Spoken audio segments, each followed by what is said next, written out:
La page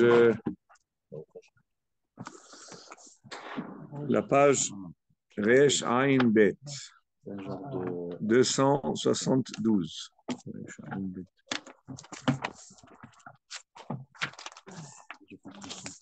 Alors le Shem Mishmuel ici ouvre avec un midrash, comme très souvent,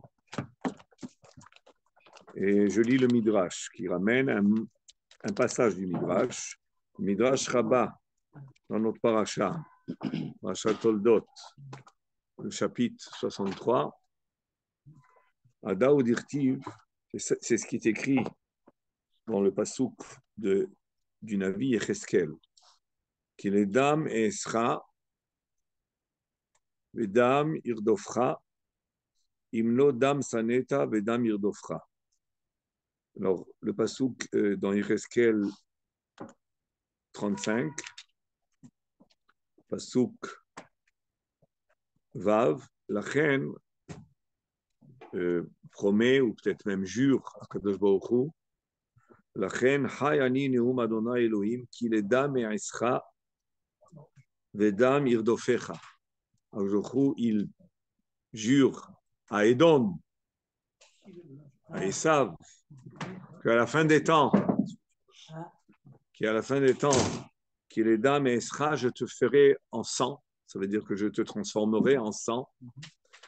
Les dames irdofra, et le sang va te poursuivre. Imlo dam saneta, pour quelle raison? Parce que tu as haï le sang. Les dames irdofra, et le sang va te poursuivre. J'ai traduit presque littéralement le pasuk de Yecheskel. Donc ce chapitre de Yecheskel concerne la fin des temps, où on sait, d'après plusieurs névois, d'après plusieurs prophéties, que la fin de Édom et la fin de Esav sera plus que tragique, et surtout pour le fait, comme c'est précisé même ici dans le Yecheskel, pour tout le mal qu'ils auront fait à Israël. Et par la suite,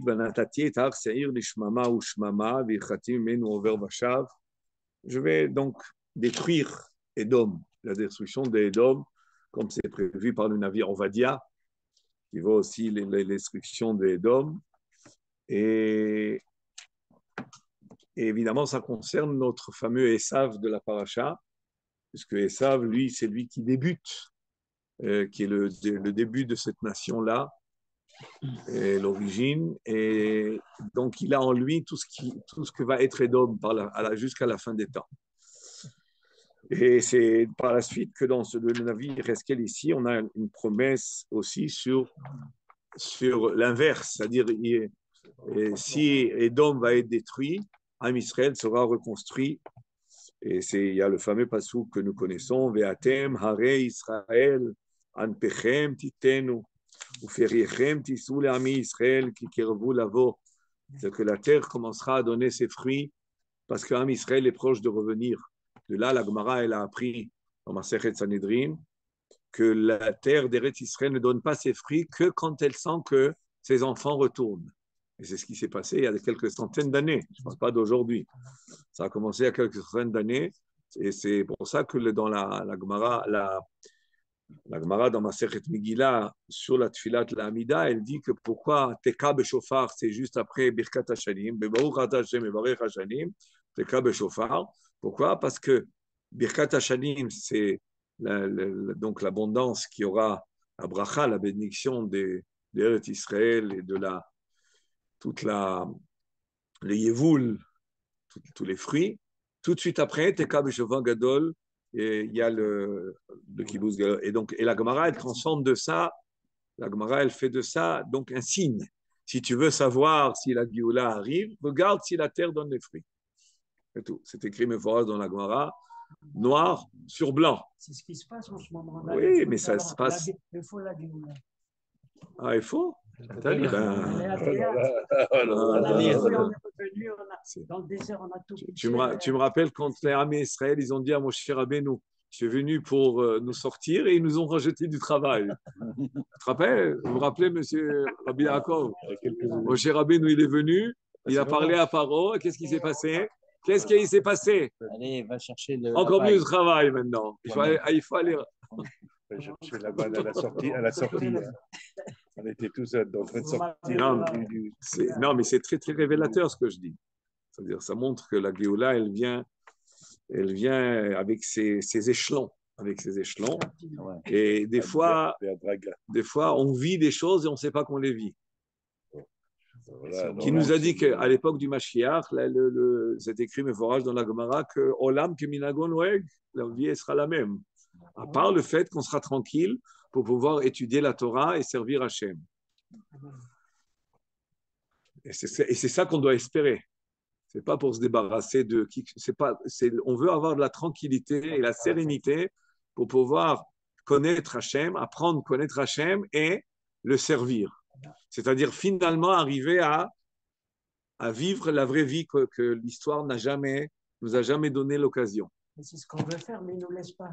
Ben voilà. C'est ce qu'on veut faire. Hein. Voilà. C'est On y arrive. Allez, on continue. Ouvre tes yeux. Je reprends le Midrash. Rabbi Yaakov, je reprends le Midrash. Nous avons jusqu'à 10h30. Il y en a qui retournent en France. Moi, j'arrête plus les enfants. Oui, arrête. Non, les Français, ils veulent revenir en À part à Ouman. Maintenant, il y a Il y a une famille, c'est pas parti. Allez, Adaou Dirtiv. Messieurs, je vous en prie, messieurs. Adaou Dirtiv, qui est les dames et Esra, Vedam Irdofra. Donc le passouk nous dit que je te ferai en sang et le sang te poursuivra. Qui les dames et Esra, Vedam Irdofra. Pour quelle raison? Imlo dam saneta. Par le fait que tu as haï le sang. Tu as haï le sang? C'est bizarre. Vedam, et parce que tu as haï le sang va te poursuivre. Donc le Midrash pose la question qui nous, évidemment, nous a préoccupés. Vesav, vous sonnez ta dame. Quoi? Tu appelles Esav, il est sonné le dame. Il aime le sang. Vesav, vous sonnez ta dame. Alors là, on a plusieurs réponses du Midrash. Rabbi Shmuel Bar Nachman. Rappelez-vous de 3 réponses. Rabbi Shmuel Bar Nachman Amar Zedam Bechora Bakorbanot. Il a eu le sang. Quel sang? Il a eu le sang des korbanot. Parce que précédemment, le sang des sacrifices, donc. Parce que précédemment, le Midrash nous dit pour quelle raison Yaakov Avinu il voulait absolument acheter la Bechora. Le droit d'aînesse. Est-ce que le droit d'aînesse, c'est fait pour mériter la double. Est-ce que le droit d'aînesse, c'est fait pour qu'il puisse mériter l'héritage double? Non, ça va. Oui, il y a un bébé qui sonne. Il y en a qui se réveille.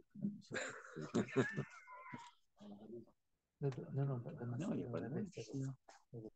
Rabbi Shmuel Bar Nachman Amar, Zé Dam Bechora Bakorbanot. Le Midrash précédemment nous dit que Yaakov Avinu, il a fait jurer Esav pour Bémet acheter la Bechora. Et le Midrash s'intéresse pourquoi c'était tellement important. Le titre, ce que tu vas gagner de ça. Non, une chose qui préoccupait Yaakov Avinu, c'est que il y a la avoda des Bechorot. La avoda des Bechorot, le service des Bechorot, qui est le service du Beth Amikdash. Comme nous dit la Mishnah, Mishukam Mishkan, quand le Mishkan il a été élevé, Abamot, pardon, Mishkan, avant que le Mishkan soit construit, qui étaient ceux qui servaient Hachem? Avoda Babechorot. La Avoda, elle était des Bechorot. Donc Yaakov Avinu, ce qu'il veut, c'est assurer que lui, il va servir Hachem. Et pourquoi tu veux que ça soit toi? Alors, c'est ce que dit Yaakov Avinu. Hier, Racha, Zer, Omed, Makriv. Est-ce que Esav, qui est Racha, il va lui être le Kohen qui va être Makrif Korbanot. Alors, il a haï le sang. Donc, Esav, Bémet, il a Vaïvez Esav, et Tabechora. Il a haï le sang. De quel sang il a haï? Le sang des Korbanot. Et alors que je lui dis, ah, tu as eu le sang va te poursuivre. Première explication. Maintenant, la deuxième explication, Rabbi Lévi. Rabbi Lévi Amar Zé, Dam Shel Mila. Il a haï le dame de la Mila. Lui, il a été circoncis, évidemment. Il est né quand même de Yaakov et de Rivka. S'il était Moshe Chorlato, c'était peut-être Moshe Chorlato. C'est-à-dire qu'il a couvert avec la peau de ce qui reste de la Orla. Enfin, c'est pas de la Orla, mais ce qui reste, il a couvert la Atara. C'est ce qu'on appelle Moshe Veorlato. Ou, une explication dirait qu'il n'a pas fait la Brit Mila à ses enfants. Donc, il a haï la Mila. Et comme on le verra chez Amalek, qui est son petit-fils, qui va lui, Bémet, Vaïzanev Becha Kol HaNechishalim Acharecha, Aya Chotech Milot, Vezorek Otam Klape Mala. Rabbanan Amre, et les Chachamim nous disent, troisième avis, Sanet Adamo chez la dame de Goufo, tout simplement. Tu as haï le sang, ça veut dire que tu as haï le sang qui coule dans les veines d'un homme, dans le sens où tu étais un meurtrier. Dans ce sens-là, tu as haï le sang, ça veut dire que tu as haï le sang humain, c'est pour ça que tu étais un meurtrier. Donc on a trois avis dans le Midrash. Et c'est pour cela que Yecheskel prévoit, et une des promesses de la fin des temps, c'est que ce sang-là que tu as haï, et on a trois avis. Ça veut dire quoi? Tu as eu le sang, rappelez-vous. Tu as eu le sang des Korbanot. Donc, ça veut dire que tu refuses le service du Beth Amikdash. Tu as haï le sang de la Mila. Et tu as haï le sang de l'homme, tout simplement, par le fait qu'il était meurtrier. Et le jour même, quand il est retourné à Yef, il a à Kol Haverot Chamurot Shebatora, vous vous rappelez? Il était fatigué, il avait faim. Mais pourquoi tu es si fatigué? Le Yom Zeh, il a avar Kafar Baikar Gam, Kafar Bitriat Ametim. C'est pour cela que c'était le jour où Bémet, Avraham Avinu est décédé. Pourquoi? Pour pas qu'il voit que Esav Yotze le Tarbut Ra'a. Alors, je reviens au Shem Ishmuel qui a ramené ce Midrash. C'est toujours intéressant de connaître le Midrash. Je vous rappelle, c'est une des spécialités du Shem Ishmuel qui nous permet de découvrir une autre dimension de la Torah. Nous savons que la Torah, il y a Pshat, Remez, Drash et Sod. Pshat, plus ou moins, c'est ce que les gens y font. Le Sod, ils le font aussi. Mais le Drash qui est entre les deux, moins. Le Remez, bon, il y en a qui le font comme ça, chemin faisant. Et le Midrash, et il faut savoir, comme c'est écrit dans les Chachamim, on dit que le Midrash, des fois, contient des sodotes plus que dans le sod. Simplement, ils sont enfouis, il faut déceler. Je continue. Alors, on a lu le Midrash qui est ramené ici dans le Shem Shmuel, Nireh le Faresh. On va expliquer Dîner le Kaman le Midrash Rabbah. Par la suite, dans le Midrash Rabbah, qu'est-ce qui est écrit? Sana Kelecha, Zo Bavel, Teliecha, Zo Madai, Kashtecha, Zo Yavan, Letzea Sade, Zo Edom. Yitzhak Avinu demande à son fils Esav, va à la chasse. Et il lui dit comment faire pour aller à la chasse. Il lui donne des instructions. Comment tu fais pour aller alors qu'il était déjà un chasseur? Mais Yitzhak Avinu lui donne. Alors, on peut expliquer ou comme c'est ramené dans Rashi, c'était des instructions d'ordre religieux, spirituel, c'est-à-dire fais bien, tu vas bien la shris, aiguiser le couteau de la shrita pour pas qu'elle soit. Comment il mangeait avant sans lui demander d'aiguiser le couteau? Pourquoi Pitom il lui demande d'aiguiser le couteau? Oui, c'est pour cela que Bémet, le Midrash va un peu dans un autre sens. C'est-à-dire que maintenant que je te demande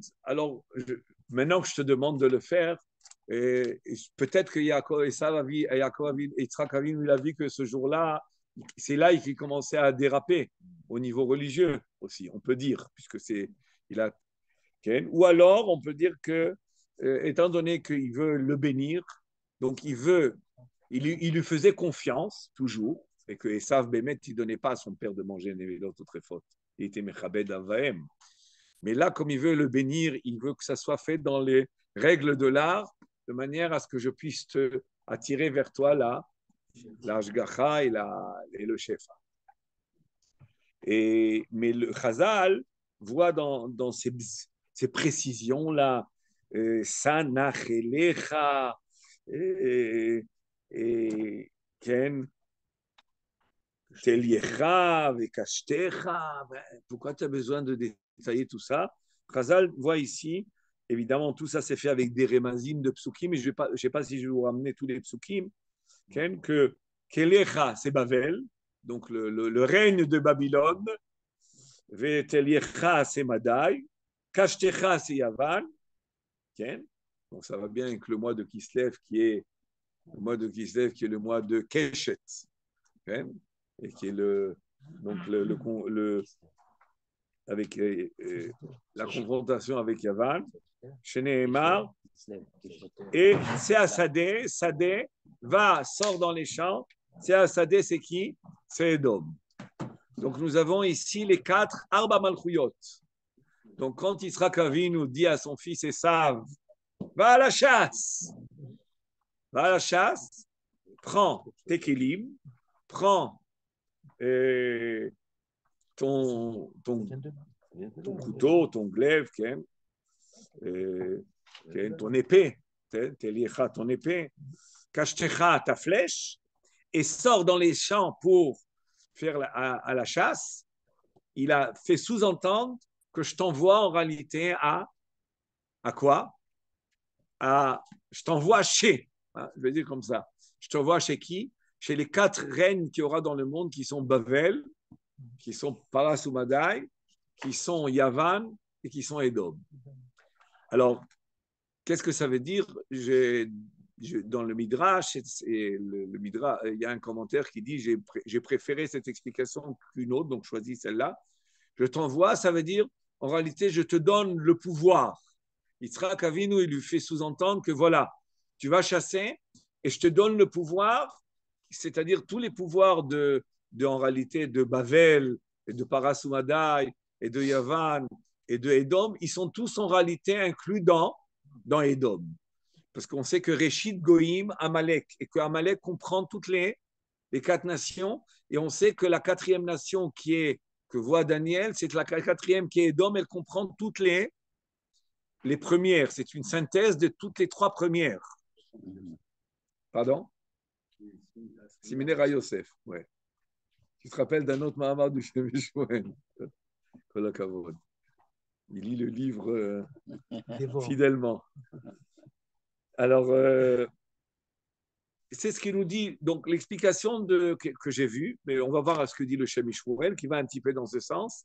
C'est-à-dire qu'en réalité, il a Yitzhak Avinu Beruach HaKodesh, parce que finalement, il n'a pas encore. Il prévoit le bénir. Mais dans les mots qu'il a dit, chaque mot qu'il dit Yitzhak Avinu ici, c'est une inspiration. Et cette inspiration dit, tu sais, je t'envoie chasser, mais en réalité, tu vas être un chasseur historique de 3000, 4000 ans, où tu vas régner dans le monde et tu vas régner dans le monde et tu vas régner sur Israël. Et le règne qui va découler de toi, va dériver de toi. Qui est-ce qui va dériver de toi? Le règne, c'est-à-dire Bavel, Parasumadai, Yavan et Edom. C'est intéressant. Vous voyez combien de fois dans la Torah, ça c'est la Torah Taremes. À chaque fois,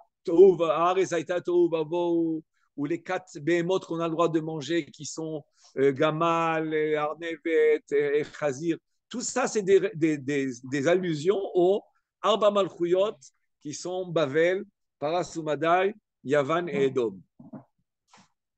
Donc, on voit dans le passage que les mots sur Israël, Pardon? Dans le passou, qu'est-ce qu'il y a marqué dans le passou? Non, il envoie à la chasse. C'est là. כתוב.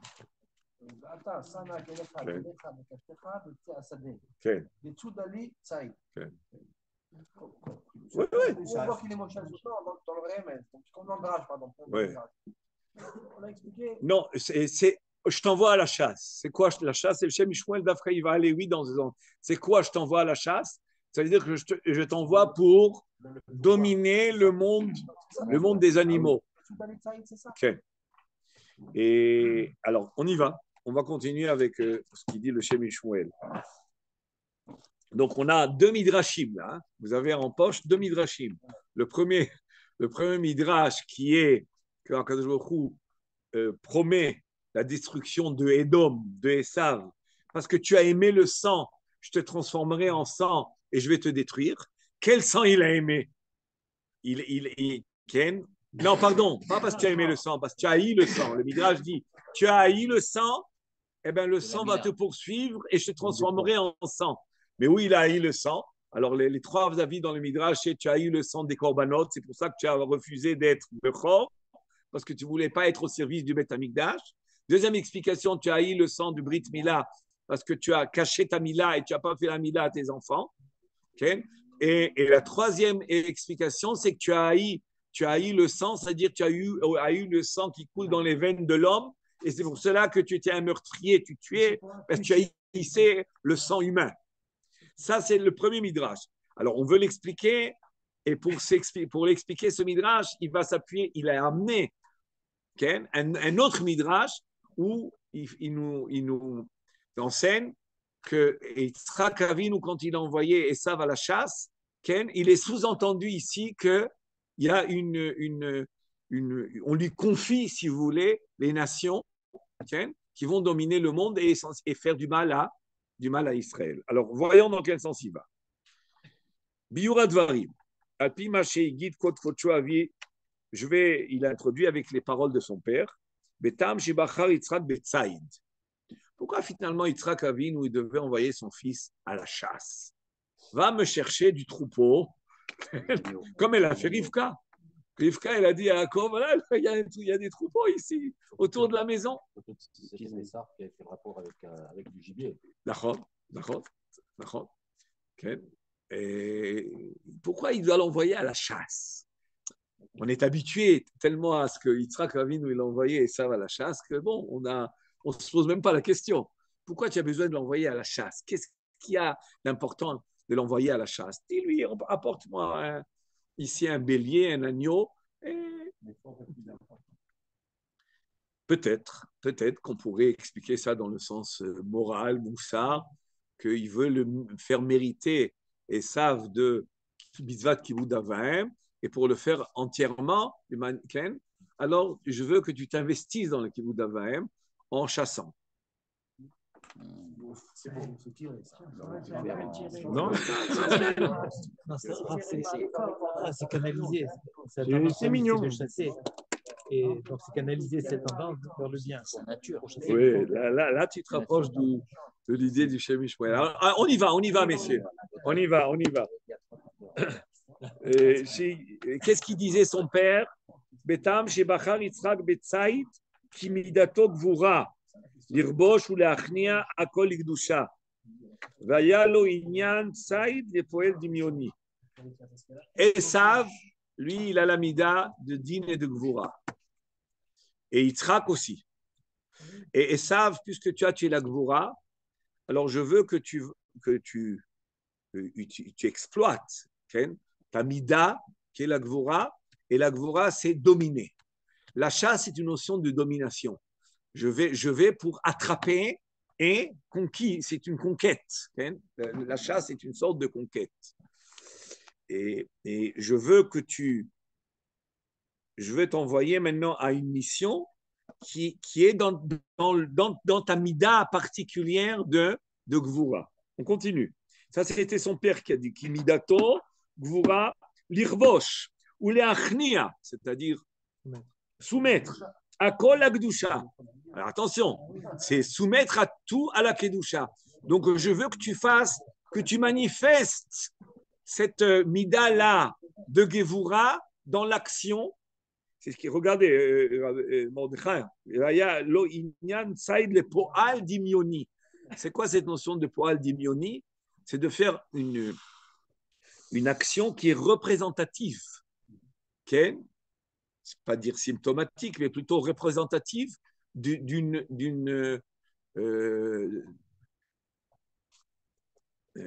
démarche divine, d'une démarche spirituelle. C'est-à-dire que vous savez que toute la Torah, elle est fondée sur le fait que nos actions à nous, c'est des démarches, des actions matérielles qui font agir des démarches parallèles dans le monde spirituel. Ça, c'est très important, comme par exemple le Shem Ishmuel traite de l'affaire de Yitzhak. Yitzhak Avinu, il creuse des puits. Avraham Avinu, il avait creusé des puits. On les a bouchés, il recreuse. Et non seulement il creuse des puits, il leur donne des noms. Qu'est-ce que c'est important pour nous maintenant, toute cette affaire-là, de creuser des puits? Et en plus, leur donner des noms. Et c'est toute une affaire. En quoi ça? Alors, il va dans l'expliquer que l'eau qui sort de la terre, c'est Béhémet, la chokhma, la sagesse, l'intériorité en réalité, c'est la spiritualité. Et que quand je fais l'acte, essentiellement en Eretz Israël, de déboucher, eh ben, j'agis sur les dimensions de tout ce qui est débouché dans le monde. C'est comme ça que ça marche. Quand on prend les Arba Minim à Sukkot, Davka à Sukkot, et Davka ces Arba Minim là, on agite les mondes spirituels, parce que tout ça est lié à des dimensions spirituelles. Donc, envoyer à la chasse ici, c'était maintenant, pas seulement manifester, c'était faire agir une vertu, une mida. Alors, c'est ce qu'il dit le Shem Joël, Viesh li leosif, badvarim. Et je vais rajouter, Shem Joël, il dit, je rajoute. Dine mitrilat abriya actif, qu'est-ce que c'est écrit au début de la création?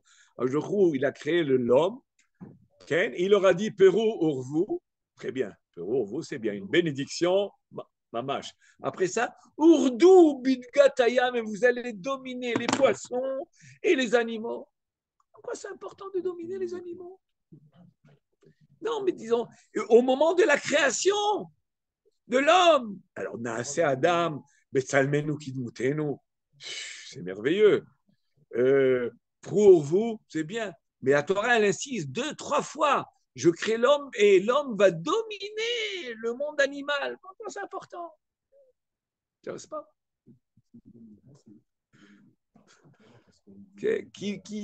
C'est le chat qui a peur de toi quand tu vas à la poubelle ou c'est toi qui as peur du chat? Bon. Il a pu se déranger. Alors, il dit Vili yesh l'osif badvarim. Dine mitrilat abriya ktiv virdu bidgat hayam uvof hashamayim uva behema v'chol haaretz v'chol haremes haromes al haaretz. Ça, c'est la bénédiction. Vous allez dominer tout. Et bien détaillé, hein, les poissons, Ve'aynu ki hakavana aita, le but de la création était chez kol baalei chayim yiyu nichnaim la'adam. Que les animaux vont être soumis à l'homme, mais ce n'est pas le but que les animaux soient soumis à l'homme. Nichnaim la'adam, ve'adam yeh nichna le'Hashem yitbarach, et l'homme va être lui soumis à Hachem. Ou baiser, tiye kol abriya nichnat le'Hashem yitbarach. Et ainsi, toute la création va être soumise à Hachem. Il n'y a pas longtemps, j'avais dit dans une dracha, nous sommes ici le vendredi, je pense, Erev Shabbat, qu'en réalité, la soumission des animaux, c'est que si je domine mon monde animal, il dit vous allez dominer les animaux. Il ne s'agit pas maintenant d'impérialisme sur les animaux. Il s'agit de quoi? Que si je domine mon monde animal à moi, alors de là découle la soumission des animaux à l'homme. Et ça veut dire quoi que les animaux sont soumis à l'homme? Ça veut dire qu'ils sont inclus dans l'homme. Et l'homme, s'il est soumis à Hachem, ça veut dire qu'il a ramené toute la création à la soumission à Hachem. C'est pour cela que quand les générations ont fauté. Velo ayu nichnaim la Hashem yitbarach. Et ils ne se soumettaient pas. Tout de suite après Chet Adam Arishon, on a Caïn Havel, Dor Amaboul, d'abord Dor Enosh, Dor Amaboul, Dor Apelaga, Esrim Dorot mi Adam ad Avraham, Ola Ken, 2000 שנה של תוהו, ועל כן שחטאו הדורות ולא היו נכנעים להשם, ממילא עבדו הרדייה על יתר בעלי חיים, ils ont perdu la domination. ובמדרש רבה, qu'est-ce qui est écrit? Un midrash רבה, בשעה שברא הקדוש ברוך הוא את האדם, quand הקדוש ברוך הוא il a créé l'homme, השליטו על הכל. הקדוש ברוך הוא il a fait dominer l'homme sur tous les animaux. הפרה הייתה נשמעת לחורש, et la para, la vache, elle était soumise, elle était disciplinée, et elle écoutait les ordres du laboureur, celui qui labourait. Okay? La vache, elle était fidèle, elle était soumise. Kevan shechata Adam Arishon, elle était docile. Pardon? Il n'y avait pas de Harisha depuis Shukata. Comment on comprend ça? Ça embêtait comme ça. Je ne sais pas s'il n'y avait pas de Harisha du tout ou il y avait Harisha, mais sans les instruments que Noach a apportés.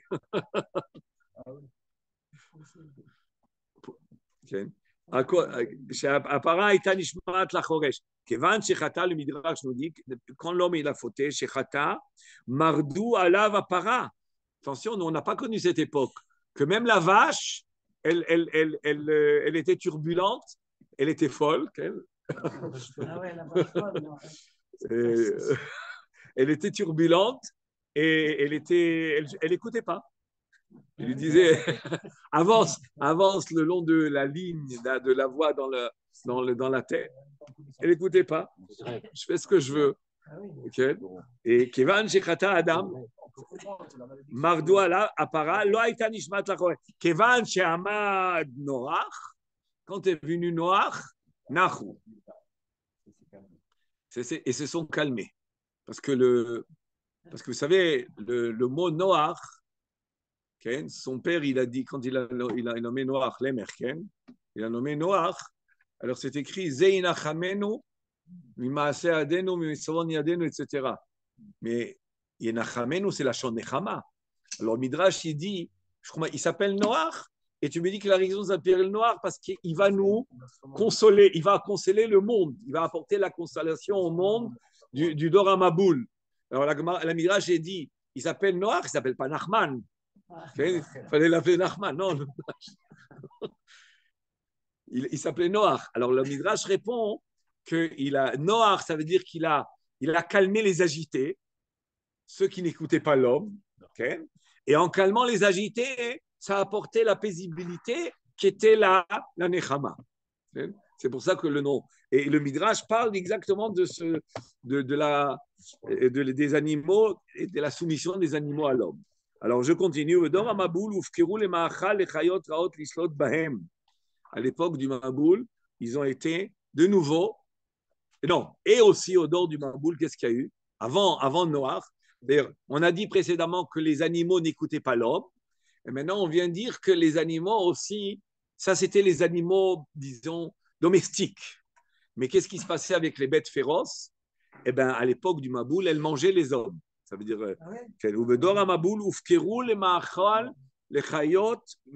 quand ils ont fauté, quand l'homme a fauté, il s'est dégradé, eh bien, les animaux commençaient à réellement dévorer, comme on dit, dévorer. Okay. Donc, ils dominaient l'homme, les animaux dominaient l'homme. Okay. C'est l'inverse. Okay. Voilà. Alors, ça, c'était le Dor Mabou jusqu'à que Noach est arrivé. C'est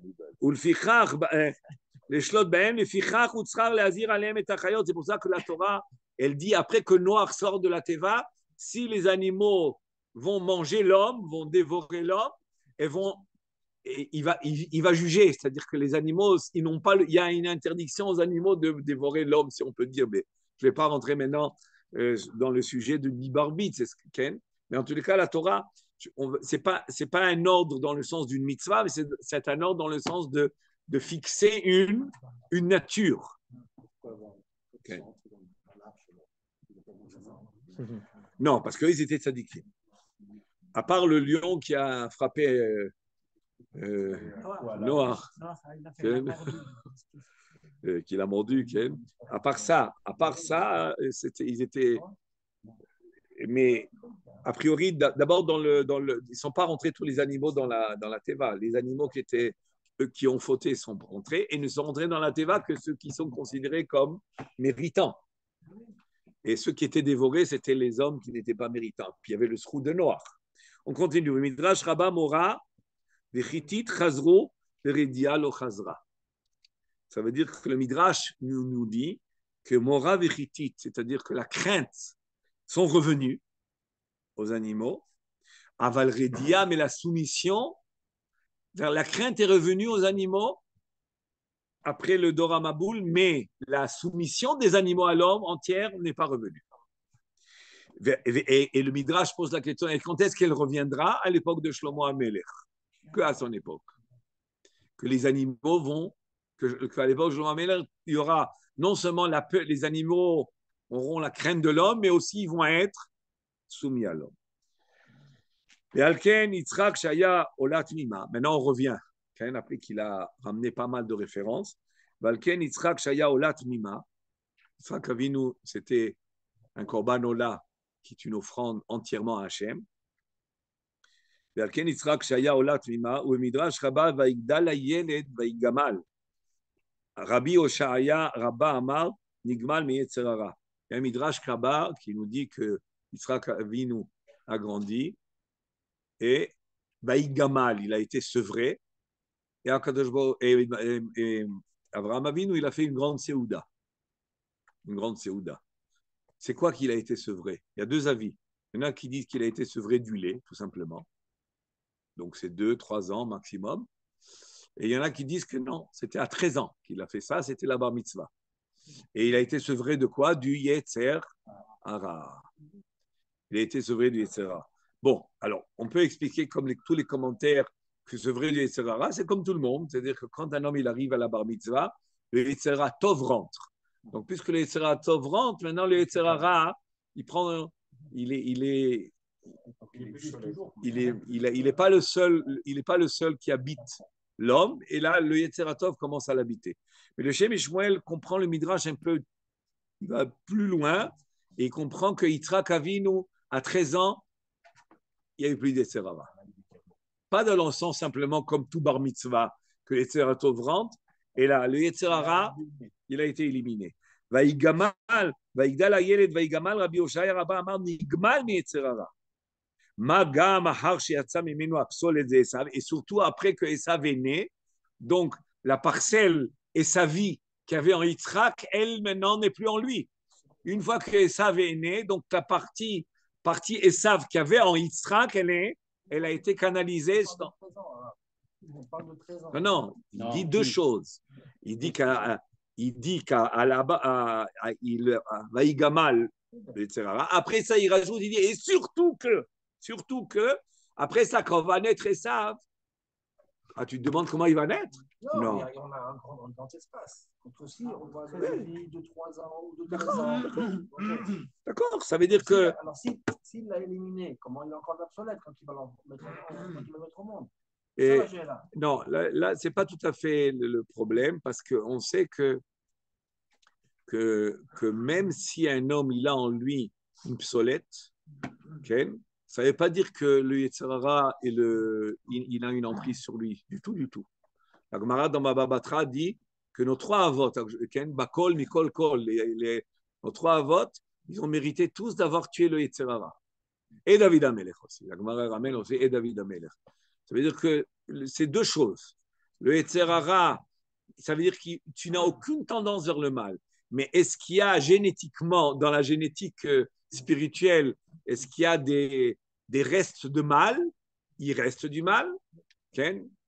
Par exemple, chez Abraham, il semblerait que c'est resté. Il est resté. Alors, il y a eu une partie qui est passée chez Ishmaël, mais une partie qui est restée en lui, qui va passer chez Yitzhak et qui va sortir par le canal de Esav. Donc, et malgré que le Yetzer Hara, c'est réellement la tendance. Mais l'absolète, c'est pas du côté de Aram, plutôt de Betuel, de Laval, d'Irkoulé? Et pas seulement. pas seulement. C'est intéressant ta remarque, elle est intéressante parce que, a priori, c'est ça, hein, est-ce que Esav, il tient de qui? Esav, il tient de qui? De sa mère ou de son père? De sa mère. Non, parce qu'on a dit que sa mère, il y avait la Mida comme ça, c'était bon, maintenant, c'est vrai ce que dit monsieur, je n'ai pas encore retenu votre prénom. Yoshua. Brahmi? Oui. Ouais. Alors, Yoshua, je vais apprendre les prénoms, c'est plus intime. Alors, Yoshua nous dit qu'en réalité, on n'a même pas dit que cette psolette, elle est un mal absolu, qu'on va le voir maintenant. Ouais. C'est un mal potentiel qui peut être entièrement orienté vers le bien. C'est-à-dire que c'est une tendance. On ne va pas l'appeler le mal. C'est une tendance. Et cette tendance-là, il faut l'orienter. Et ça répondrait à ta question, en tous les cas. Une autre réponse à ta question. Maintenant,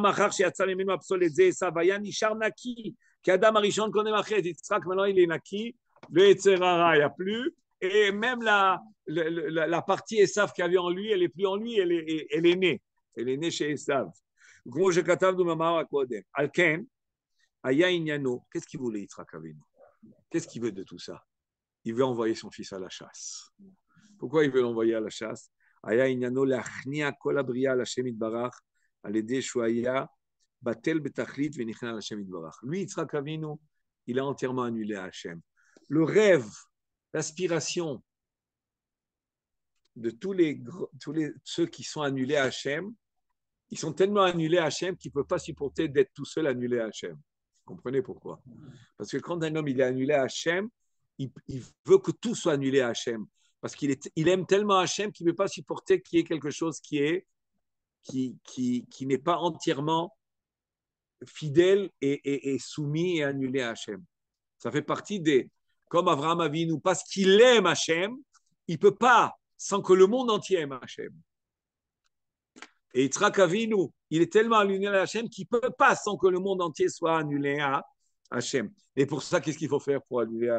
Il va falloir dominer le monde et l'inclure.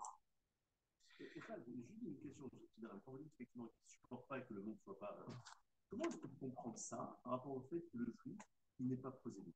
Ça, c'est la première question. Et qu'on a l'impression que, par exemple, les Haredim, ils ne font pas un travail jusqu'au bout pour que les autres, les Chiloni, etc., fassent tchouva. On a l'impression que c'est pas cette question-là, c'est pas le enfin, je ne veux pas rentrer trop dans l'aspect actuel des choses. Je préférais parler plus du côté fondamental, qu'il est certain que nos avots, et d'ailleurs Avraham Avinu, entre parenthèses, à un certain moment, il a arrêté de faire des guérims. Et la Gemara dans Maseret Psachim dit qu'une des raisons qu'on est descendu en Égypte, c'est qu'Avraham Avinu, il a arrêté de faire des guérims. Alors, nous, on devait être guerre pour une des réponses, une des trucs. Au niveau de que le monde entier revienne à Hachem, c'est vrai qu'on n'a pas encore cette mission, disons, engagée des Ken, parce que on doit avoir le souci d'arriver à nous-mêmes la perfection pour être la lumière au peuple et donner l'exemple. Et ça n'a pas été toujours le cas. Il ne faut pas oublier qu'Akadosh Baruch Hu nous a choisis, pas pour simplement nous donner le titre du peuple élu, mais surtout pour nous responsabiliser du monde. Et ça, c'est important de le savoir. C'est-à-dire, ce n'est pas simplement une fierté, on est le peuple élu, on est les mieux. On est les mieux si on est bien, mais sinon, on peut être pire que tout le monde aussi. Chas v'shalom. Maintenant, j'ouvre une petite parenthèse.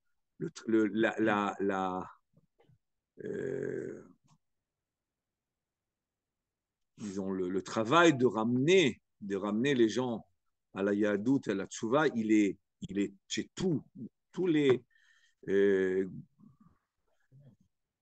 chougim, comme on va dire en français, les chougim, tous les courants, ils le font, et je pense qu'ils le font beaucoup. C'est-à-dire que si je devais nommer le nombre d'associations religieuses, okay, qui s'occupent de tchouva, c'est énorme. Mais je sais pourquoi tu dis ça. Parce qu'on a l'impression des fois que le fait de se mettre de côté, c'est s'éloigner des autres. Non. Il y a, la protection, c'est une chose de soi. Okay, comme Erez Goshen. Yaakov Avinu, il envoie Yehuda, il dit on va à Goshen, les Bnei Israël. On ne va pas avec les Égyptiens. Et Yosef, évidemment, il aide son père à ça. Ça, je le dis parce que c'est une lettre qu'avait écrit le Rav Kook au Rav Shimshon et Raphaël Rav Shimshon Raphaël Hirsch. Rav Shimshon Raphaël Hirsch, il était, évidemment, c'était très orthodoxe, mais il y avait quand même une sorte d'ouverture à s'intégrer dans la société, une certaine intégration dans la société allemande. Et le Rav Kook, il n'était pas d'accord avec ça. Et il disait que non, qu'il ramène dans sa lettre au Rav Hirsch que Erez Goshen, les Bnei Israël, ils étaient Erez Goshen. On ne peut pas se mélanger. C'est une lettre très intéressante, mais c'est une lettre ancienne. Okay? Maintenant, d'un autre côté, je veux dire, tout le monde est conscient et tout le monde travaille là-dessus. Hein, je ne vais pas donner des noms, Arachim, Hidabrut, Chabad, Sissa, Kav la Cave. Tout le monde a des associations de tchouva énormes. C'est évidemment tout le monde. Et ça peut être Shivat Orachaim, ça peut être Machon Meir, ça peut être tout le monde a cette prise de conscience-là. Elle est merveilleuse parce que c'est des dizaines, des centaines, des milliers, des centaines de milliers. Mais il faut encore faire la différence. On reprochait, par exemple, dans les Yishuvim, ou par exemple, Shivat Esder. Et j'ai entendu des gens qui reprochaient, vous êtes un ghetto. Les Yishuvim, c'est un ghetto. Je parle des Yishuvim, Beïda et Shomron. Pourquoi c'est un ghetto? Parce qu'ils n'acceptent pas des non-religieux, à part certains. Mais ce n'est pas vrai. Il y a ce qu'on appelle une certaine protection au niveau, et il y a l'ouverture à rapprocher. On ne peut pas se protéger des influences si on vit entièrement ensemble. C'est vrai qu'il y a, mais c'est la majorité, disons à 90% des rabbinim de tous les courants qui pensent comme ça, 95%. Il y a 5% qui pensent un petit peu différemment. Malheureusement, avec cette guerre, combien de religieux ils vont avoir ce qu'il n'y a jamais eu avant. Non, il y a toujours eu ça. Mais là, d'abord, aujourd'hui, c'est su parce qu'on sait tout. Avant, on ne savait pas tout. Deuxièmement, parce que c'est su, alors il y a aussi des appels, il y a des... mais disons que cette notion-là, la prise de conscience et la responsabilité de Bnei Israël, moi, je me rappelle, quand j'étais jeune, j'étais au Rinci, j'étudiais chez Rabbi Yaakov Toledano, Zatzal, et je me rappelle qu'il y avait un enseignant du Chol, qui était un juif qui enseignait le Chol. Il n'était pas du tout religieux. Il est arrivé Yom Kippour et le Rabbi Yaakov Toledano, il lui a demandé « Est-ce que tu vas jeûner ?» Il a dit « Ben non. » Alors, je ne jeûne pas. Alors, je me rappelle, Rabbi Yaakov Toledano, il était assis sur les escaliers. Il était en chemise. Il s'est mis en chemise. Il a enlevé la cravate, il a enlevé la veste. Il s'est assis sur une marche d'escalier avec lui pendant des heures. Des heures à lui parler. Jusqu'à qu'il a convaincu de jeûner à Yom Kippourim. Donc, c'est pas des... Non, je veux dire, c'est pas Shalom Alay Nafshi. Personne n'est comme ça. Vraiment, personne n'est comme ça. Il y a même des gens qui paraissent être les plus hostiles à tout ce qui n'est pas religieux.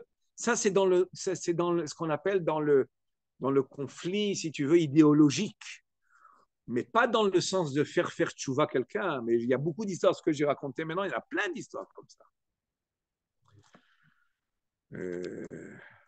Le Rabbi Mitzanz, le Rabbi Mitzantz, qui était dans les camps de concentration, donc c'était la dernière année, qui était un Gaon Olam. J'adore parler de lui parce que c'est un Kadosh Elyon qu'on ne peut pas imaginer tout ce qu'il a pu souffrir dans les camps et combien il a résisté à ne pas enfreindre, même pas un issur des Rabbanan. Et quand on lui demandait est-ce qu'on a le droit de manger de la viande à la cantine, il disait aux Juifs bien sûr, c'est Pikuach Nefesh. Mais lui, il mangeait même pas, il voulait vérifier si le thé il a été bien préparé, le Shabbat et tout. Et dans les travaux forcés le Shabbat, il faisait tous les travaux forcés avec Psikre chez Delonichale, Béchinouille, Kila Hariad, etc. Donc il faisait des travaux forcés sans faire une avéra, sans qu'il le Shabbat. Parce que tout le chasse tournait dans sa tête. C'est lui qui a monté le Mifa à la chasse. Il y a un tosfot là-bas, il y a un truc au moment où on tirait. Mais il était allongé dans la chambre à côté d'un juif. Mais un juif qui n'était pas du tout religieux. Et le juif lui raconte que voilà, je suis marié avec une non-juive. Alors lui, il est dans les camps et sa femme, non. Sa femme, non. Et il a des enfants. Et le Rabbi Mitzantz lui parle. Et il lui dit, il se soucie de toi, il te recherche, etc. Il dit, personne ne me recherche, personne rien du tout, je suis abandonné. Et c'était un type qui avait une banque ou quelque chose comme ça, un Menael Bank, Vachoukaze. Et le Rabbi lui parle jusqu'à qu'il a eu des dommages, je ne sais pas, je ne me rappelle pas, des larmes aux yeux, etc., etc. Et très peu après, il est mort. Il a été tué par les Allemands. Mais le Rabbi, il avait ce soulagement de dire qu'il a eu des Hérouré de Tchouva. Donc, je vous dis, ça a toujours été le souci du juif qui est égaré, ça a toujours été chez tout le monde. Mais quand on parle d'un conflit où je veux maintenant imposer une idéologie religieuse, même religieuse, là, il y a des confrontations qui peuvent être très, très, très dures. Comme il y avait en Europe aussi. Entre parenthèses, le Rav Hirsch, je vous l'ai montré comme une apparence de certaine émancipation. Mais d'un autre côté, il a été le plus virulent contre les réformistes, contre les mouvements réformistes. Il a été le plus virulent que les autres, plus que les autres orthodoxes. Les autres orthodoxes, bon, mais lui, il a été mamache, la guerre. C'était la guerre. Donc, il avait ces deux côtés. Donc, je continue. C'est pas grave, on apprend un peu de tout. Hein.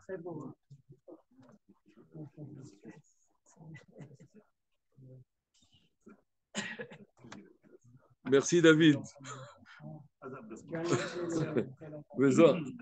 Je continue. Au baiser, je le ferai du vrai ménage anal. Bon, alors maintenant, c'est-à-dire, je t'envoie à chasser pour que tu te mettes à la conquête, à la domination, et ainsi qu'on ait en nous le pouvoir de dominer le monde pour que tout le monde soit sous notre domination. Et si nous, comme Yitzhak Avinu, c'est le summum de l'annulation à Hachem, donc si nous on arrive à soumettre le monde entier va être annulé à Hachem. Et ça, il va le faire passer par le biais de Esav. Pourquoi?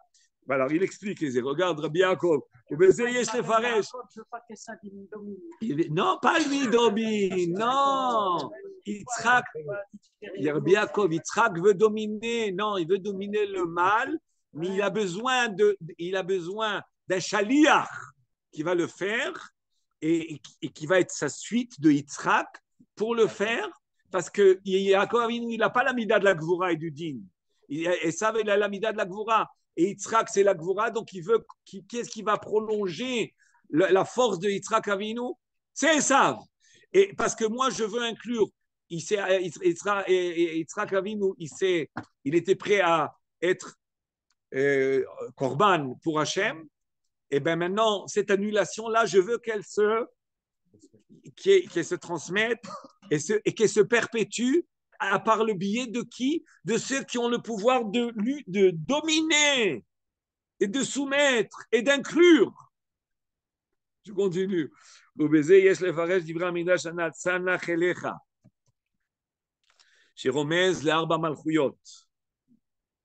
C'est-à-dire, c'est quoi Sana Kelecha? Donc, on a dit que c'était quoi une allusion au Arba Malchuyot. Qu'est-ce que ça fait Arba Malchuyot? Si, c'est quoi? Chez Romez, l'Arba Malchuyot, Aïnou, j'ai Kavanat d'Israël, Aïta, la Sot, Atikun, Aklali, l'Agbia, Gam et Arba Malchuyot, la Sot, Tam Nichnaim, la Shemit Barak. Ce qu'il voulait Yitzhak Avinu, c'est que, c'est, disons, installé dans le monde que les Arba Malchuyot, au lieu d'être contre Hachem, elles se soumettent à Hachem. Que Bavel soit soumis à Hachem. Okay? Ce qui s'est passé un petit peu, Nebuchadnezzar, il s'était relativement soumis à Hachem. Et à Parasumadai. Okay? Et c'est ce qui s'est un petit peu passé après à la fin, avec, évidemment, avec,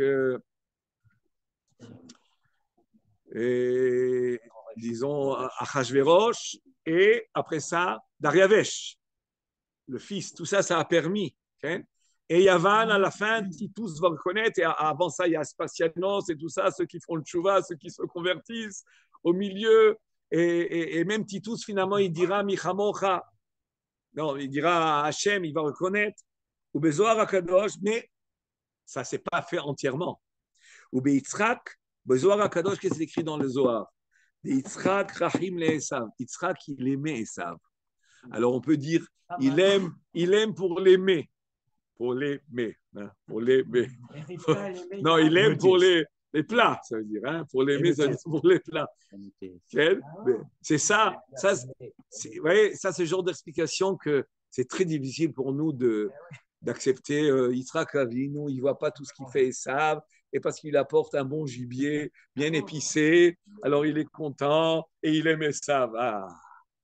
Et on a appris avant qu'il souffrait, Yitzhak Avinu, de quoi? Des femmes de Esav. Alors maintenant, il aime son fils Esav. Il a toujours aimé. Et il n'a jamais arrêté de l'aimer, même s'il est conscient de ce qu'elles font ces femmes à Vodazara. C'est pas grave, la tolérance. Yitzhak Avinu, pas Had Yitzhak. Quelle tolérance? C'est pas Had Yitzhak. Alors je continue. Qu'est-ce qu'il nous dit le Zohar? Yitzhak Rahim le Esav. Yitzhak, il aimait Esav.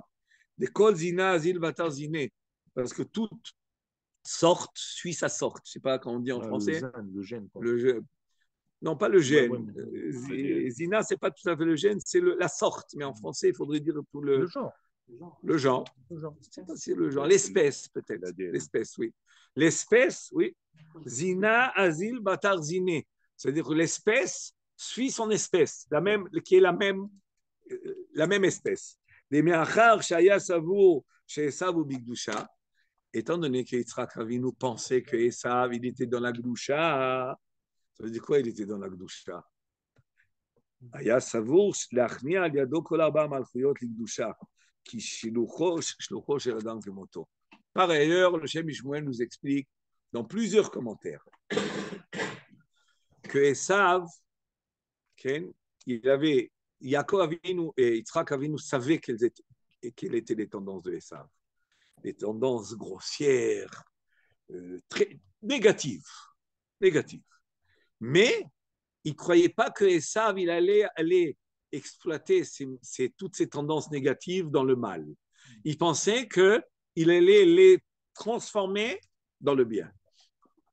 Et ça, là, il a été l'erreur. Et c'est ça que Rivka a su déceler et elle a su discerner que non, que Yitzhak Avinu, que Esav n'est pas capable, même pas d'utiliser ces tendances qui sont des tendances négatives dans le, comme on dit, tu dois aimer Hachem avec tes deux Yetzavim. Donc, aimer Hachem avec Seratov, je comprends, mais c'est quoi aimer Hachem avec Yetzerara? Ça veut dire que les tendances Yetzerara qui sont chez toi bien aiguisées, fortes et puissantes, tu vas elles-mêmes aussi les mettre au service de Hachem Yitbarach. Et Yitzhak Avinu, lui, il voit que c'est ça l'essentiel du travail du monde.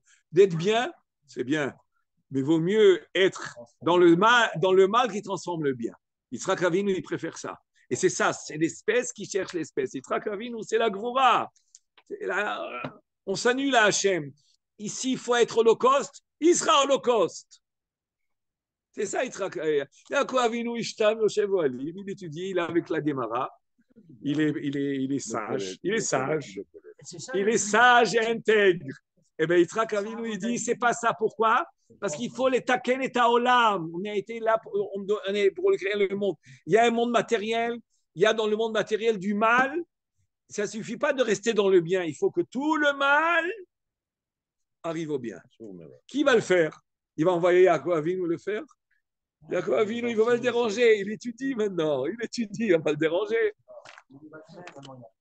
Mais Yitzhak Avinu savait que Esav, lui, il a la capacité de le faire. Bémet, il a la capacité de le faire. Simplement, il y avait une sorte de... un soupçon de différence qu'il y a entre Esav, il aurait été capable de tout orienter vers le bien, et celui qui, au contraire, il a orienté le bien dans le mal. Et la limite, elle était très, très, très fine. Et je continue. Donc, pour Yitzhak, il a trouvé pas mieux envoyé que qui? Que Esav. Aval Behemet, Esav, Israël, Moumar, Ave. Qu'est-ce qu'il dit? Que Esav, c'est un Israël. Moumar. Comment on dit Moumar? Renégat. Moumar, c'est-à-dire que Yitzhak Avinu, et Esav, c'est un juif renégat. Hein? C'est le seul. Il n'existe pas un juif Moumar. Bah si, il y a la notion de Moumar. Non, oui. Il peut pas.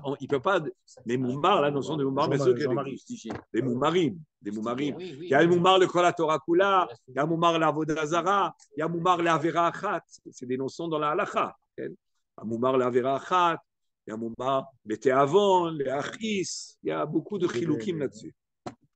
אבל באמת עשיו ישראל מומר עבה ולא היה ראוי לעשות שליח בזה. Il n'était pas digne et méritant et capable d'être un שליח. אדרבה, כל הבחינות הטובות שהיו בו מתולדה השתמש בהם לרוע. Au lieu que le mal, les tendances mal, il les transforme en bien, les tendances bien qu'il y avait en lui, il les a transformées en mal. Regardez cette phrase-là, comment elle est terrible. Il voulait, ça veut dire il a développé en lui cette mission de quoi? De mettre le bien au service du mal. Ça, c'est... Yitzhak attendait de lui de quoi? Qu'est-ce qu'il attendait Yitzhak de Esav?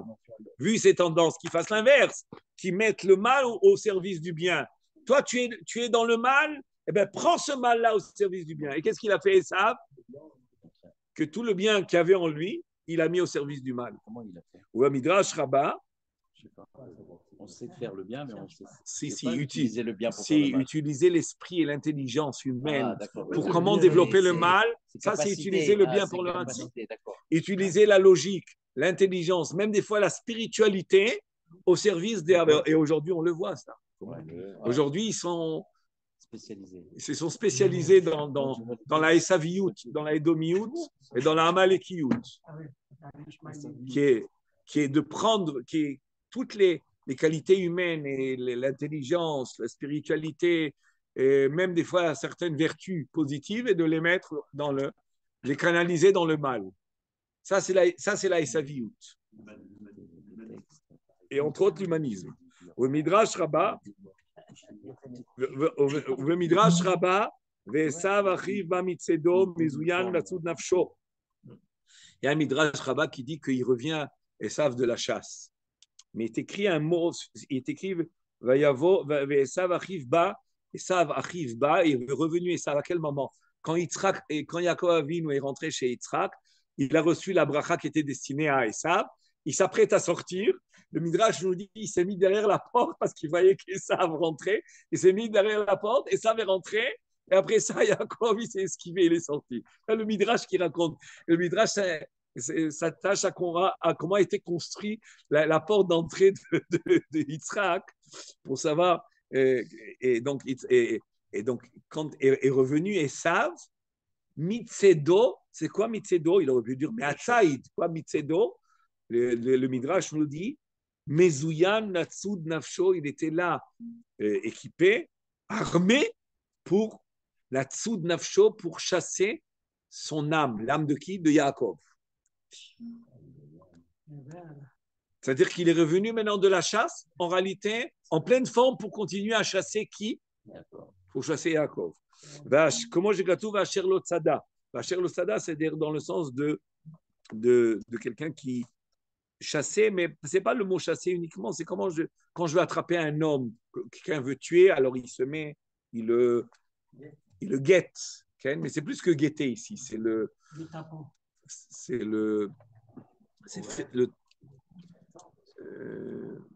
oui, bon, c'est guetter dans le sens de préparer le coup. ולכאורה אינו מובן, הלא עדיין לא ידע שיעקב קיבל את הברכה, עשיו ne sait pas encore que Yaakov il a reçu la bracha. ומה היה לו ליעקב? Qu'est-ce qu'il veut de Yaakov? אחו הדבר באשר ידע. Son problème à Esav maintenant, c'est que maintenant il revient de quoi? Il est allé à la mission de son père qui était de faire activer en lui la domination. Mais comme lui, il n'oriente pas dans le bon sens la domination, et au contraire, il va soumettre le bien au mal, donc ça a fait l'effet inverse. Ce que Yitzhak Avinu, il a demandé à Yaakov, a fait l'effet inverse. Parce qu'au moment où je travaille de faire grandir mon pouvoir de dominer, s'il est mal orienté, alors il va grandir dans le mauvais sens. Et alors là, je vais vouloir soumettre le bien au mal. Alors là, il est en rage avec Yaakov. Pourquoi? Parce qu'il sait que Yaakov, c'est le bien par excellence. C'est le tov.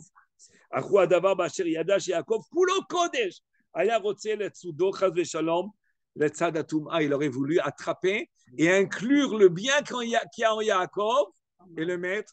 C'est pour ça que quand il va chez Lavan, quand Yaakov il va s'enfuir chez Lavan à la fin de la paracha, eh bien, Esav, il est tranquille pendant quelques années. Pourquoi il est tranquille? Parce qu'il sait que personne ne peut résister à Lavan, au mal de Lavan. Donc Yaakov, il va succomber au mal de Lavan. C'est ce qu'il veut. Si Yaakov il était dans les parages, il aurait voulu le tuer, comme on s'est écrit. Mais maintenant qu'il va chez Lavan, et Lavan va le tuer spirituellement. Et s'il va le tuer spirituellement, c'est fini. La mission de Yaakov, elle est perdue. Alors maintenant, on comprend pourquoi Esav est né Bechor. Pourquoi il fallait qu'il naisse Bechor, un vrai Bechor, pas un vrai Bechor, je ne rentre pas dans Rashi, etc. Maintenant, la Tinsen, je ne rentre pas dans Rashi. Mais pourquoi finalement il devait naître Bechor? Pourquoi il devait naître Bechor? Parce qu'en réalité, le Bechor, c'est une force. Et Esav mérite d'avoir un pouvoir. Pourquoi? Parce qu'il est la force de Yitzhak, il est la même espèce que Yitzhak qui est la domination.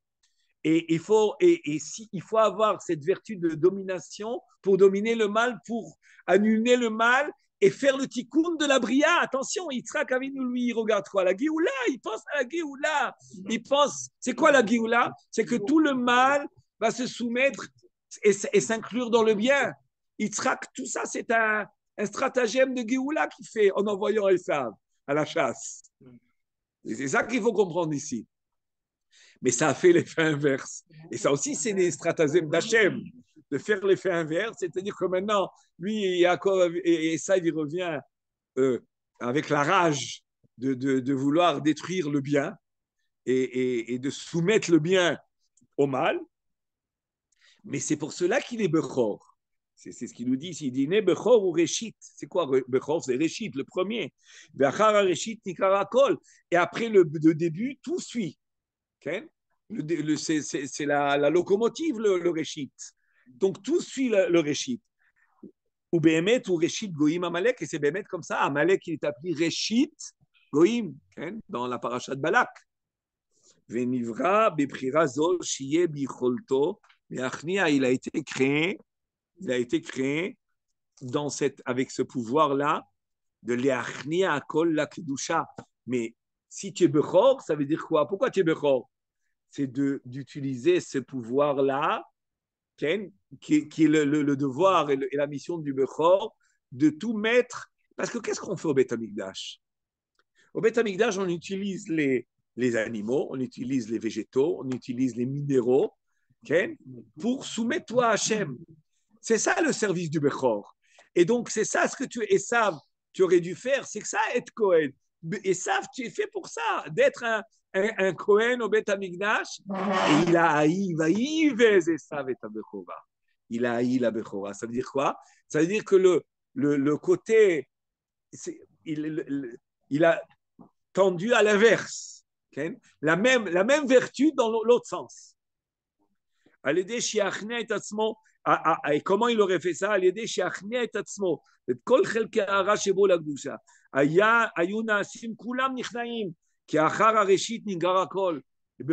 aurait dû être comme ça, Esav. Donc le fait qu'il est Bechor, c'est pas aléatoire. Oh, il est Bechor et il vient et Yaakov il l'achète. Non. En réalité, tu as une vertu qui correspond le mieux à Bechor. Qui est quoi? Qui est soumettre le monde matériel et le mal à Hachem. Mais ce jour-là où il est revenu et qu'il a voulu manger le Nizid Adashim, et Yaakov Avinu, il a compris que ça y est, le type, il a dérapé. et ça veut dire quoi déraper? Ça veut dire quoi déraper? Ça veut dire que la tendance, ton potentiel, il a été mal orienté. Et ça, Yitzhak ne l'a pas encore vu. Mais Yaakov l'a déjà décelé. Et à ce moment-là, Yaakov Avinu comprend que même si être Bechor, ce n'est pas ce qui lui correspond. Lui, il est fait pour rester au Beth Midrash. Même pas être Kohen Gadol. Il est fait pour être l'Ishkat Agazit. Vous savez, au Beth Midrash, il y a l'Ishkat Agazit, le Sanhedrin. Et ça, Yaakov Avinu, il est pour l'Ishkat Agazit, pas pour servir les korbanot. Il est fait pour la Torah, pour enseigner la Torah, pour être l'Ishkat Agazi, Sanhedrin, c'est Yaakov Avinu. Mais Yaakov Avinu voit, Rabbi Yaakov, Yaakov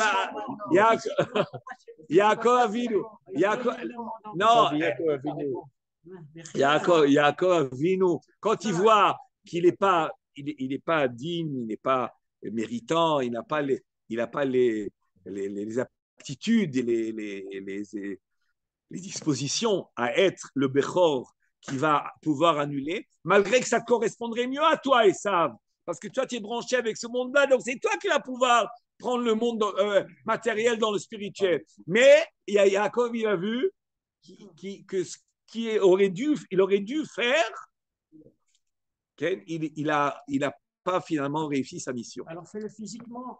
Alors Yaakov, qu'est-ce qu'il a fait? Il a acheté la Bechora, il a acheté. C'est ça le droit d'aînesse. C'est ça le droit d'aînesse. Ben oui, ça s'achète. Si c'était que biologique, ça ne s'achète pas. ואז היה באמת שייך אליו העניין להקריב קורבנו, להידבק הכל לקדושה ומטבע.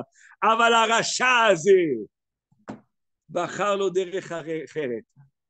Il a choisi un autre chemin, mais pas simplement un autre chemin. Les hippours, l'inverse. Au lieu d'inclure le mal dans le bien, il a choisi d'inclure le bien dans le mal. Mais Zéchamar, et c'est ce qui est écrit dans la vie de Rabbi Shmuel Bar Nachman, Shaya sonné dam bechora ve korbanot. Il haïssait le dam bechora, ve korbanot. Il haïssait le sang des korbanot. Pourquoi il haïssait le korbanot? Parce qu'en réalité, il ne voulait pas inclure l'animosité et le mal et le matériel dans le bien et dans la spiritualité. Ça, c'est un des avis du Midrash. Maintenant, on est arrivé à l'explication du Midrash. La deuxième explication, c'est Rabbi Lévi. C'est la Mila. Il ne supportait pas la Mila. Pourquoi? On sait que la orla, le prépuce, c'est une orla chamura. C'est quoi une orla chamura? C'est une clipa, c'est-à-dire une écorce très, très, très grave.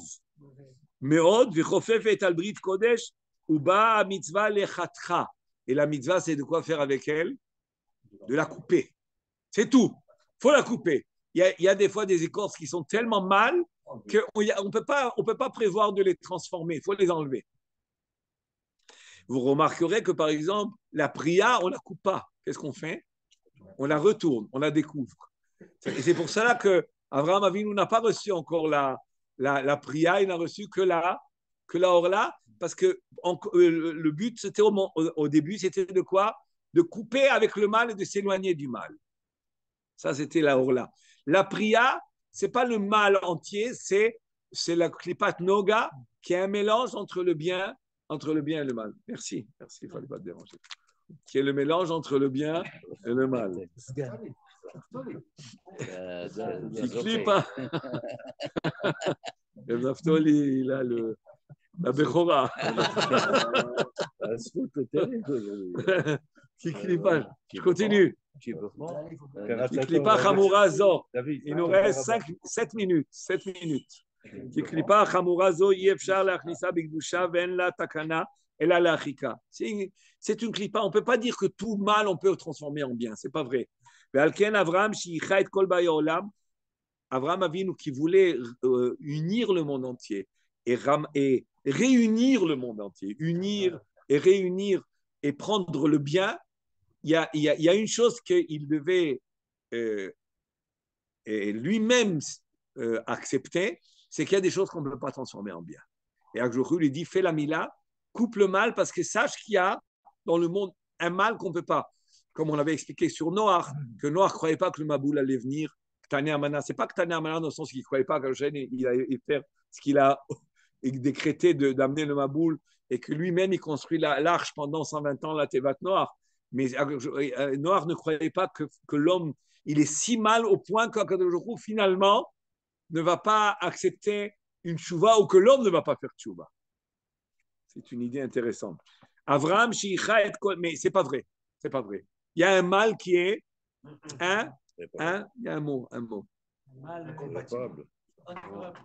Incurable. Très bien. Incurable. Il y a un mal incurable.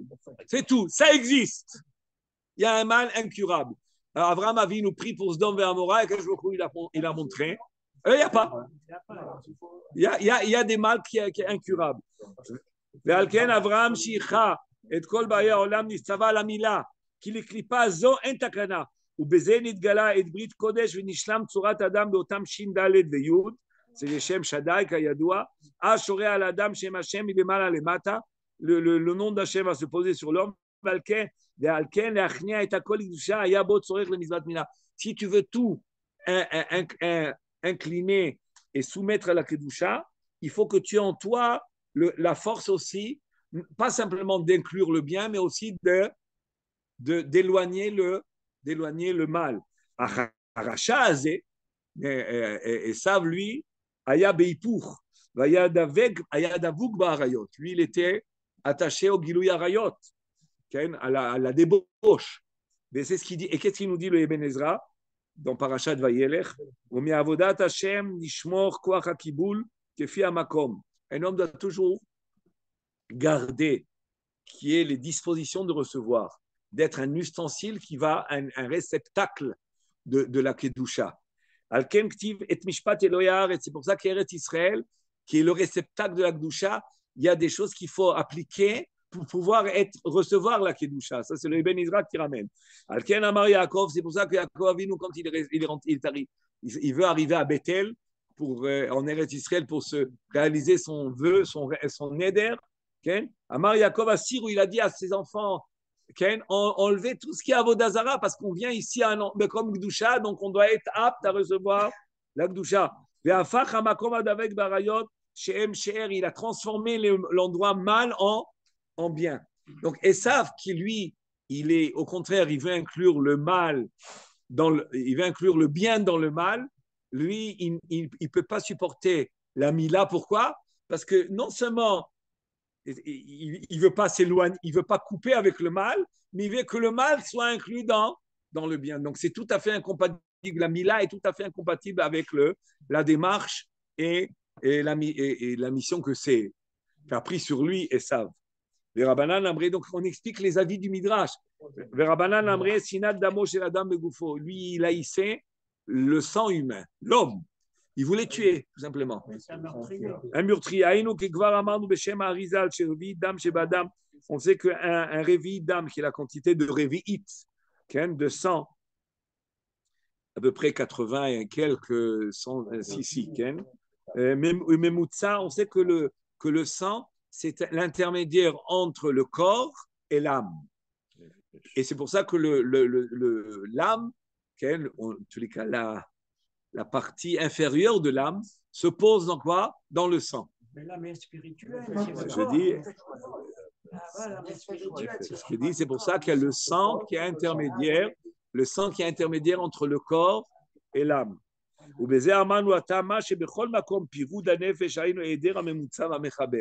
C'est quoi maintenant l'âme quitte le corps? C'est qu'est-ce qui se passe? C'est que l'intermédiaire, que le sang finalement ne fait plus le lien. Et de la même manière qu'au niveau individuel, c'est comme ça, même au niveau général du monde,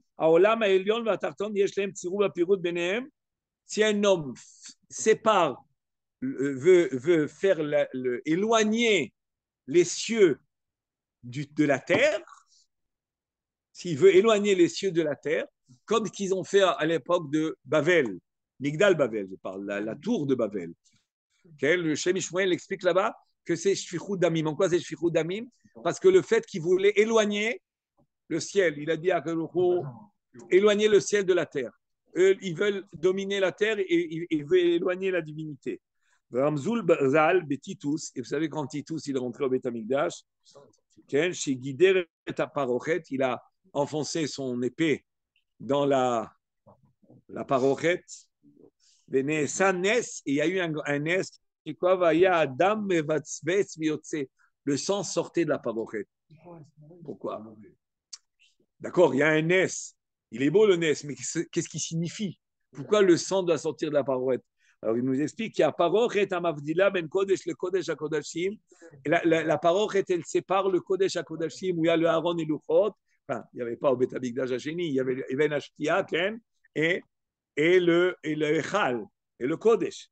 Donc là, si tu portes atteinte à ce qui vient séparer le Kodesh et le Kodesh et Kodashim, qui est l'intermédiaire entre le Kodesh, donc en réalité, tu as fait comme un meurtre.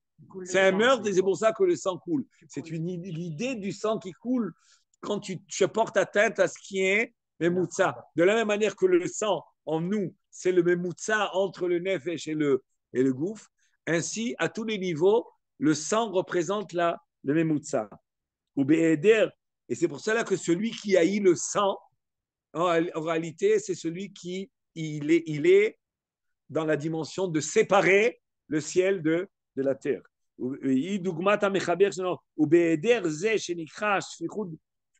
J'aurais pas dit shenikra, j'aurais dit nikra. Ou be'ederze, s'il n'y a pas la liaison, s'il n'y a pas le memoussa, l'intermédiaire entre le ciel et la terre, entre le kodesh hakodashim et le kodesh, entre le nefesh et le gouf, ou be'ederze, nikra shfichut damim nesa nes, c'est pour ça qu'est venu le nes qui vient exprimer. C'est pas Stam de faire un nes, il aurait pu faire un autre nes. Il aurait planté le couteau il ne serait pas planté, par exemple. Par exemple, l'épée ne serait pas rentrée. Comme l'épée avec le coup de Moshe Rabbeinu, le glaive de Paro. Non, c'est oui rentré, mais sorti du sang. Qu'est-ce que ça veut dire? Là, le Cheikh Moué dit pourquoi? Parce que la parochet, c'est l'intermédiaire entre le Kodesh et le Kodesh HaKodashim. Donc, c'est porter atteinte à ce qui s'appelle intermédiaire. Donc, finalement, et l'intermédiaire, il se dévoile en l'homme par quoi? Par le sang. Donc, il y a toujours la dimension à l'intermédiaire de sang. C'est très profond ce qu'il dit, mais on est obligé de le voir un peu rapidement. Il a été créé ça pour tout soumettre à la Kedusha. Et qu'est-ce qu'il faisait, lui? L'inverse. Nirgan, c'est un révolté. Il est révolté contre la divinité. Mafrid Alouf. C'est quoi l'Afrid Alouf? Il sépare le chef. C'est qui le chef? C'est Akadosh Baruch Hu. C'est un passouk dans Michelet. Nirgan Mafrid Alouf. Ça veut dire que quelqu'un qui est révolté, par sa révolte, il écarte Hachem du monde. Et donc, vous pourrez voir là, il va faire, à la fin du Shem Ishmael, ici, il va faire tout simplement un résumé, mais on a vu l'essentiel, vraiment l'essentiel.